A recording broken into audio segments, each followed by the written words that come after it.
So, just got back from Texas and first two Elite Series events, and my worst fishing nightmare came true. It could be my worst nightmare. Actually, my worst nightmare it doesn't have to do with fishing. Obviously, family is my top priority in life, bar none. And when things go wrong, you always have to, evaluate your priorities and see what makes the most sense to you. But as far as fishing goes, my biggest nightmare is starting the season in an absolute hole, and it really didn't dawn on me until I had two awful events. Finished 94th at Toledo Bend. I gambled on day two to try to figure out this open water live scope deal, and it didn't work out. So I fell down. I tried to go get a big bag, didn't make the adjustments, didn't figure it out. So second tournament, Lake Fork, I had an okay day, bed fishing, sight fishing the first day, and then the second day, I went to go do that again, and it just wasn't working. It wasn't clicking. The water temperature was not cooling. The one thing I didn't realize was that the water had dropped, but that's a whole nother discussion. I only weighed 3 keepers on that second day, and they weren't 3 8-pounders. They were 3 keepers, just keepers. So I finished 87th, I believe it was. That's the 2 worst back-to-back tournaments I've ever had in my entire career, period. That is, it's my worst fishing nightmare. There's nothing to blame. I've got amazing equipment. Like my rain gear, put it up against anybody.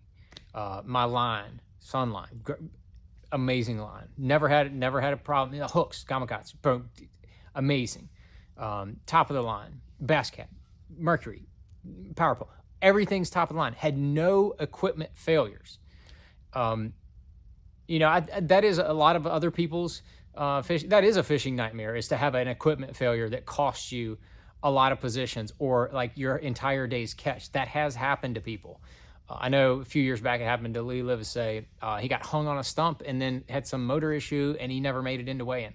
Cost him, he totally bombed that tournament when he actually had some decent fish. He would have had a good tournament, but that's a different type of nightmare. That there's something to blame there. But in my situation, you're looking at the issue as far as I'm concerned. Need to regroup totally and think about the adjustments and making more adjustments. One of the things I did this off season was that I really felt like I needed, I've been fishing for a long time, or almost 24 years. I feel like I needed to take a little bit of time away from the sport. And then when I get out there, the predominant pattern, and it was predictable for these first 2 events, was being involved with forward facing. But I thought I could compete. So the first day at Toledo, I thought I could compete shallow. That's what I dedicated my time to, and that's what I did. And I never got a big bite, never really had that deal going to be able to compete. So I had to make an adjustment. I did. I tried it. I gambled, and it didn't work out. The second tournament, I stuck with my guns. I stuck with that shallow bite, that sight fishing and fishing, and it just didn't work. It wasn't like I just rotted in one area. I moved around. I don't think I moved around too much. I tried to see enough new water that I could, do that. But what I really needed to do was get off the bank. And looking back on it, I feel like it's a hindsight 2020 situation. I needed to get off the bank. And it's one of those things, man, driving home. I drove 1,000 miles yesterday. Didn't want to be on the road one more day. Drove the entire way home. And I thought about it a lot. I thought about what did I do wrong? What did I do right? And there's only a handful of tournaments that I wish that I had to do over again. Both of these tournaments were definitely one of those that I wish I had to do over again. I would have approached them differently. I feel like I definitely should have fished more in the off season than I did. So I can't do anything about the past. Like, the nightmare is real. Like, it happened. Like, I absolutely bombed the first 2 tournaments. We have, luckily, in the Bassmaster Elite Series, it's a long season. We have 9 events. So that means we have 7 more events. And in, just fishing for a long time and being a fan of the sport, observer of the sport, participant in the sport, I know that you can bomb one tournament a year and still finish the rest of the year okay, and you'll be all right in the points. You can bomb 2, but you need to have 7 relatively strong events, maybe offset it with 1, preferably 2 top 10s. The more top 10s you get, then you can kind of wash out those bombs and then just have a mediocre rest of the season. With 2 bombs right out of the gate, I don't have really any margin for error. I'm not going to quantify it as far as like I can't finish below 46 or 55th or what. Quantifying that burned me last year. Putting a number on it and knowing that I had to strive for that. My goal for the rest of the season to get out of this fishing nightmare that I just put myself into after the first 2 tournaments. That fishing nightmare, I'm gonna just focus on what's going on the lake. And this sounds dumb, right? Sounds simple, sounds basic, sounds like what you're supposed to be doing. I'm gonna get comfortable with the way I want to fish, and that's not saying I'm gonna force the fish to do this or that. I'm not doing that. I'm gonna make adjustments, but I'm gonna make them and do it the way I want to do it. And forward facing is here to stay, at least for the rest of the 2024 Bassmaster Elite Series season, and pretty much any other tournament you're going to fish. It's going to be a factor. It's going to be a part. I like it. I think it's fun. It's exciting. I'm learning a ton about fish. I'm learning a ton about where their movements are, where they go. They don't use points as much as I thought they did. They don't use creek channels as much as I thought they did. Why are they just meandering on this flat? There's a lot of observations that I've made, and then and how fish react to the baits. Like you see a fish that's suspended 12 feet off the bottom, and you throw a bait over there that goes to the bottom. Sometimes that fish goes all the way down there to the bottom and eats it off the bottom. Sometimes they eat it when it swims by them. Sometimes they ignore it. So there's all these things that we're learning about the behavior of bass. Even if you take it away, there's things that I've learned already in my limited use of the forward-facing sonar that I'm going to be using, whether I'm looking at them on that forward-facing or not. There's a lot of stuff that I've learned. So that is one of the things that I'm going to kind of take, and that's my mindset going into these last 7 events. The next 2 are in Florida. We're going to the Harris Chain. I've had a top 12 there years ago. And then the next tournament is the St. Johns River. We won the last time I went there. Going to be a different situation. Weather's going to be different. It's going to be different.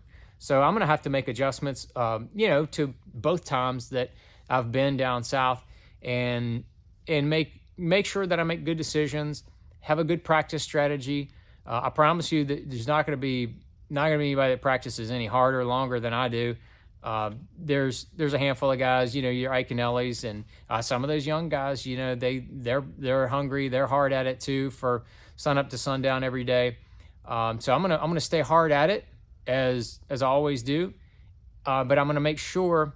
I didn't mean to leave out Brian Schmidt. He's my buddy, my boy. Schmidt works his butt off. There's a lot of guys who work hard. I'm gonna be definitely staying in that group, and I'm gonna be smart about it.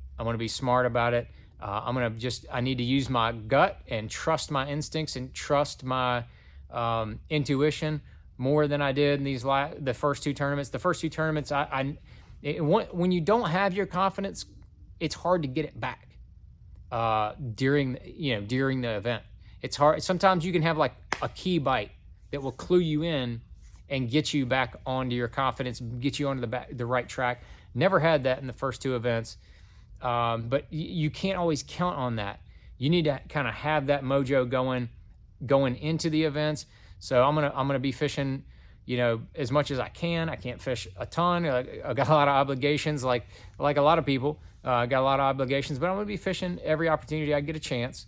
And I'm going to be I'm trying to fish with some different people, and I'm going to fish on some different bodies of water, not all in the same place. So I'm going to try to fish my way out of my fishing nightmare. I'm going to take it one tournament day at a time.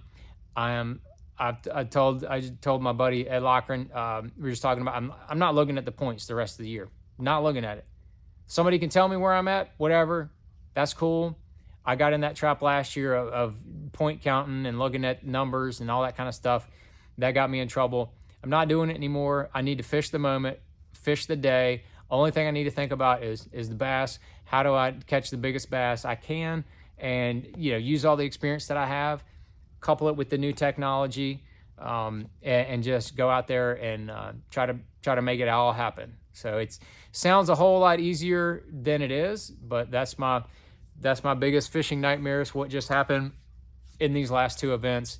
And it is it's an emotional roller coaster. It really, really sucks without using any profanity. It sucks. That's exactly what it does. And so I appreciate everybody watching this all the way through and kind of listening to me spill my guts out, ramble on a little bit, and hopefully anybody has any words of encouragement, that's cool, whatever. You have anything that helped you get out of a fishing funk that you were in, drop it down there in the comments, man. Whatever it might be, man. Like, hey, I had to go back to what I love to do, and that's throwing a wacky rig Senko. Or, I had to, Carolina rigging a trick worm always works for me. I, had a top 10 next tournament do it. Whatever. I don't care. If something worked for you, drop it down there in the comments. I really want to hear what you have to say. And I appreciate everybody watching. And again, thank you for tuning in. And we'll bring you the full recap here coming soon from Lake Fork. I'll dig out these rods and show you how I caught them. But anyway, everybody, thank you for watching.